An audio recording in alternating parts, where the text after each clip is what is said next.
Okay, my name's Jim Zimmerman. This is my brother Ron, and we have a 135,000 layer poultry operation here that we started in 1999.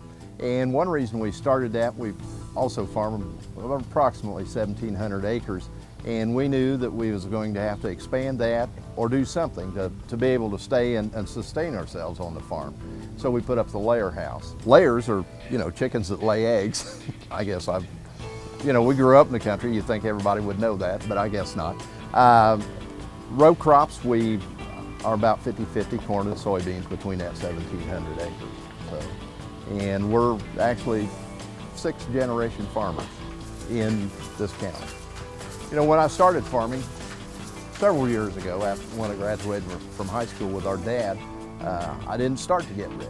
I started because I liked the lifestyle. I thought out in the country is a good place to raise a family and that, and we've been able to do that. And rich, no. Good, enjoyable life, yes. My dad always told Jim and I both, you treat this ground with respect. And you treat this ground and any animals that you have, whether it's a cat and dog, whether it's hogs, whether it's cattle, chickens, whatever you got, you treat them with respect. Because they in turn will give you back more than what you can give them. And he had the philosophy of leaving something for us. And we have the philosophy of leaving something for our kids and our grandkids. And that's the whole reason why we do it. I mean, it's not for us. It's not necessarily for the people who eat our product or anything. It's for our kids. I mean, I'm not going to do something to destroy this ground out here or to get me in trouble with anybody, whether it be in the animal ag business, crop industry, whatever. Because I want to leave something for my kids. I want to leave a legacy. I want my name to be known as Ron Zimmerman was a good farmer. Ron Zimmerman was a good neighbor. A couple of years ago, the state of Indiana came out with a program of livestock certification. And it was to certify that you were going above and beyond what was required by regulations to be a good neighbor and to show that, we were doing the best job we could do in our poultry operation especially.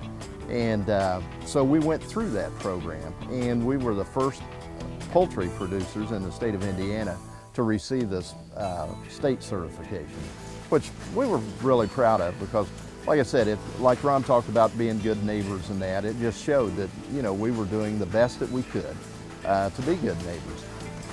We, by being listed as a confined feeding operation, have a zero tolerance. We can put none, zero, nothing into the streams.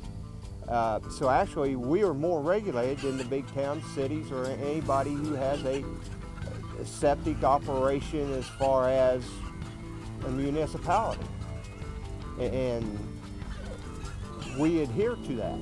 And you talk about, our care of the birds and that. It's always humorous to me when I hear people or read an editorial in the newspaper that talks about how inhumane we are to the birds.